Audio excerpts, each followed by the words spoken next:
Good morning, this is Jack from Charts and Markets, and this is the pre-market webinar for the morning of Tuesday, the 7th of April. My disclaimer, I do this for educational purposes only. I'm here to share my technical analysis with you. I hope you can take some of what I'm doing and learn from it, transfer it to your own chance. I'm not here to shoot you trading signals. This is a video for paying subscribers at chartsandmarkets.substack.com. It's published on YouTube after a delay of a day. All right, great. Let's have a look at ES first. Now, one thing I'd say here is, okay, we've clearly been waiting. Yesterday, we're just in a holding pattern to see what happens. Obviously, the deadline was initially yesterday, then it got pushed to today. But today is the day when, in the absence of any meaningful agreement with Iran, and there's currently zero evidence that there have been any actual talks with Iran, I would infer from that an agreement is probably not close. Then in the absence of that, then major bombing of Iranian civilian targets would start happening today, or war crimes as they're sometimes known. So we will see how that happens, whether that happens, but market's set up for it. And personally, I think so far the Trump has been doing what he said in terms of delivering on threats to Iran, and we will see. And it's not something you can easily just walk away from, because, of course, as I was pointing out close to the beginning of this war, this is something where he needs really the agreement of the Iranians to scale things down. And actually, one thing he's been talking about, walking away and just straightforward moves would sort itself out, or he'd leave it to someone else to sort out.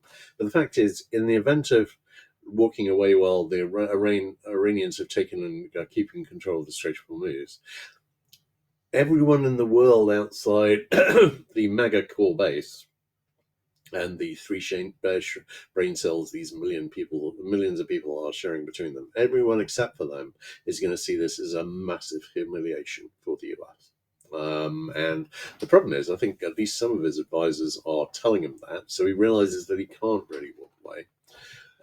Personally, I don't think he should be bombing civilian targets. I think that's a major risk to him, to Hegseth, and to anyone else, because in the event that they're, let's say, replaced by Democrats and incredibly wildly unpopular with the American people for everything during Trump's second term, they could, of course, then be shipped off to The Hague for war crimes trials.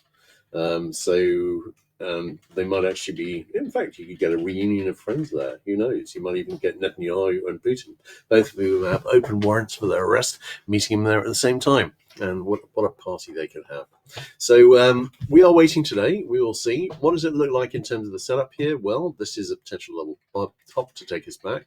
And also, we've got a smaller double bottom here, double top, which is trying to break down. This is a path back to the lows. And if we start civilian bombing and Iran retaliates, then I think we back up these lows within days, and we'll get hit the larger targets that I've been talking about on the posts within weeks.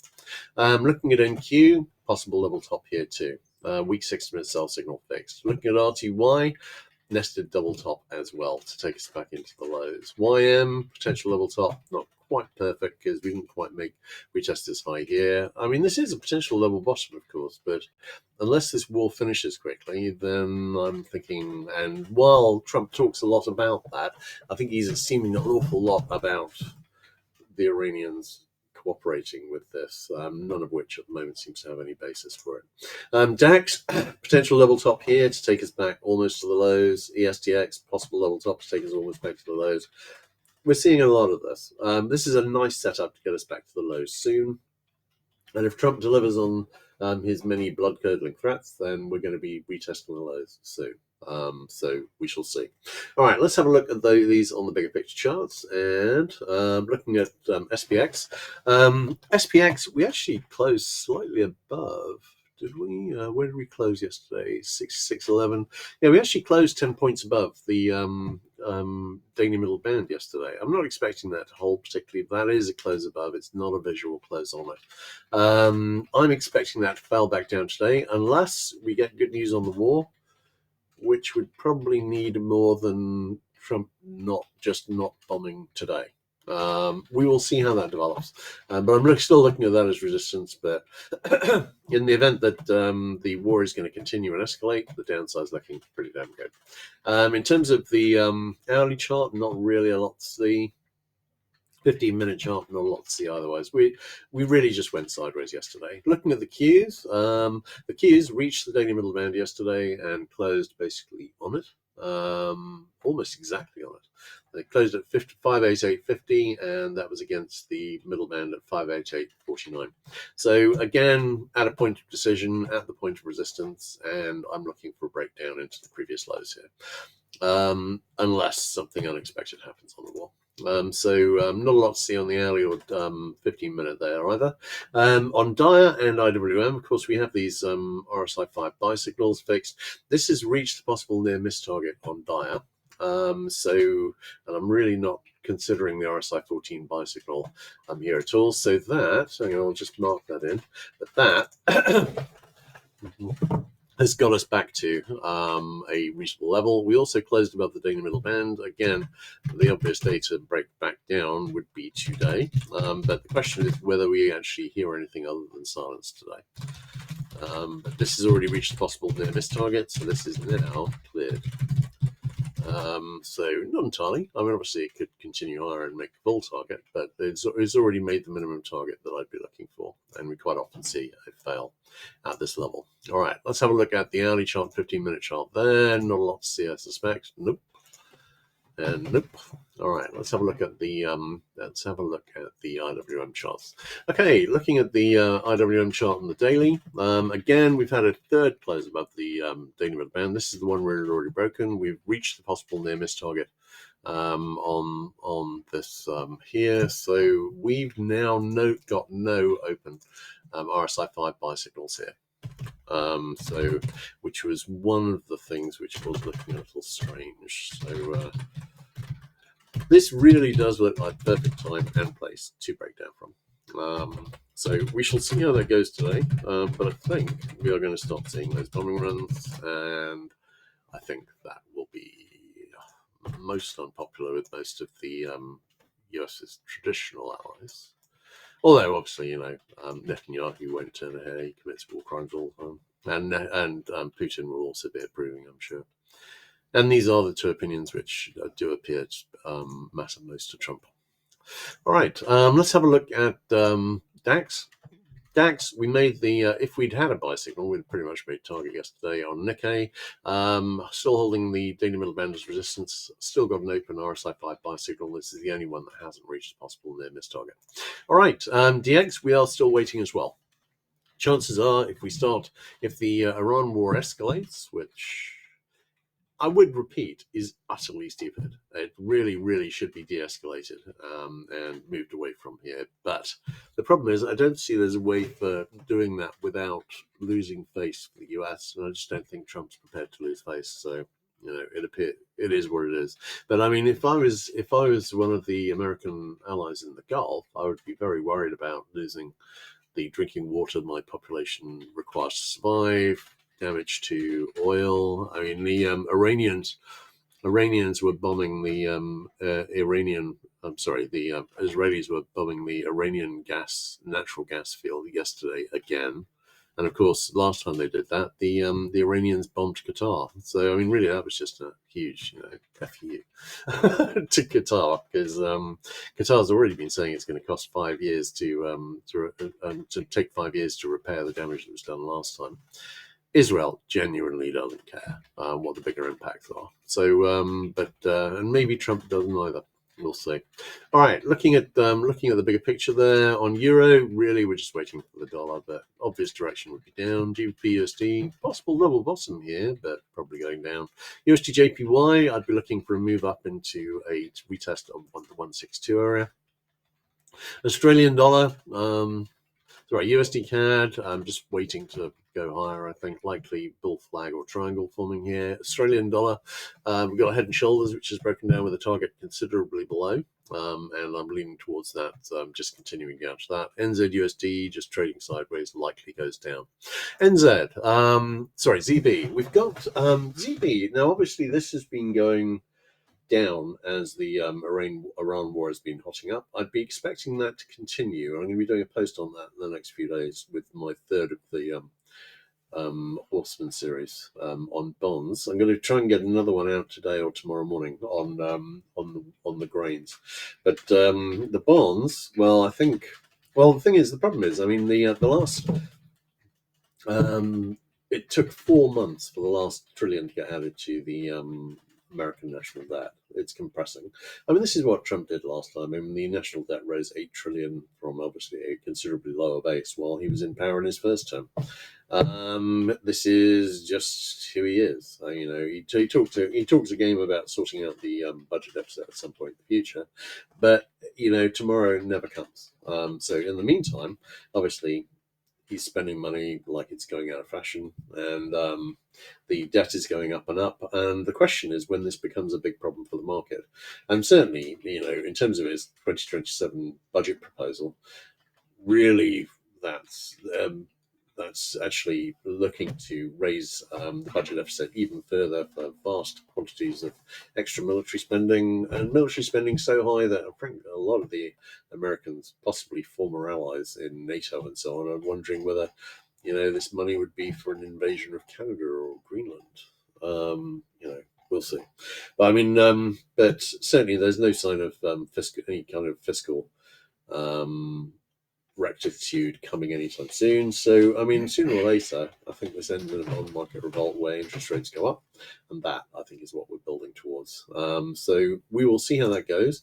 But ZB and ZN could resume the downtrend. I would say on ZB, I do have a double bottom that's broken up with a target in the 115.26 area, and that is supported by a daily buy signal on TLT and daily sell signals on TNX and TYX. So I am still thinking that might be a target, but if we are going to start bombing Iran again today, what's been happening each time we've done that before is bonds went down. All right, looking at CL, we are kicking around near the highs, waiting for the bombing to restart.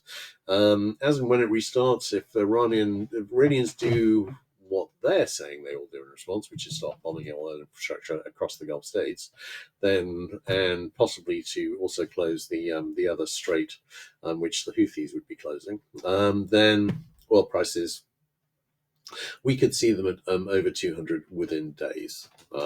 This could cause a vast amount of damage and probably would. So we will see, because the Iranians have been delivering what they said so far. I don't think they're in any danger of running out of weapons at the moment. I think they're just settling in for the long term. All they have to do, it's kind of like Iraq. All they have to do is not lose. They can lose every single battle and still win the war just by lasting, just by surviving. And I think that's what they're settling in to do. And I don't think Trump understands that. HO, near the highs, RBOB, near the highs, NG, near the lows. This has been unaffected by the Strait of Hormuz so far, and I don't think this includes liquid natural gas. And if it doesn't include liquid natural gas, then it's not going to be affected. Oh, that is a nice trend line. Sorry, I'm just seeing, I was just thinking that might make quite a nice trend line, and there it is. I'm just seeing is there a falling wedge here? I'm leaning towards this going a bit lower, but we will see. I've got an obvious target for that, and that's that trend line there. There could be alternatives, but I was talking about this getting down to the 2.7 area, and I'm thinking this may actually be the target trend line to get at that. We shall see. All right, great. Looking at GC, IHS, which is broken up with a target in the 51.11 area. We could go down, and I have to say, metals have gone down every single time that we've had an escalation in the Iran war, but I'm thinking that may well be different this time.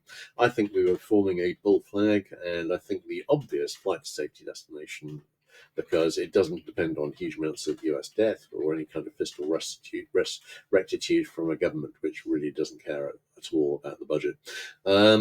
Precious metals, once in future, flight to safety. I'm thinking these may well go up with the Iran escalation this time. Silver, do we have an IHS here? Yes. Has it already broken up? Yes. I've not marked it in. This could still be a bear flag, but I've got a possible IHS here, and on palladium, and on platinum. They're not as visually nice as I would prefer, but they are all still valid. I'm thinking these could all be a springboard to go higher, but they could alternatively still be bear flags. HG, I think this is a bear flag. I don't think it's going to be heading up higher with the with an Iran war escalation. I can only really see this likely to be going down. Okay, looking at the others, KC still looks like a bear flag forming, setting up in due course a retest of this low. SB could be a flag or a triangle. SB heading a little lower here. I think this is likely just a full flag forming. CC looks like a bear flag forming. CT is continuing higher. I think big winners from this Iran war might be cotton, wheat, and corn, and that's what I'll be aiming to get a post out about in the next day. Having said that, I mean, these aren't as dramatic. Really, I mean, in terms of the 23 prices, these wouldn't be reaching particularly impressive highs. But it's just that they've fallen so much since then that these would actually be quite big moves.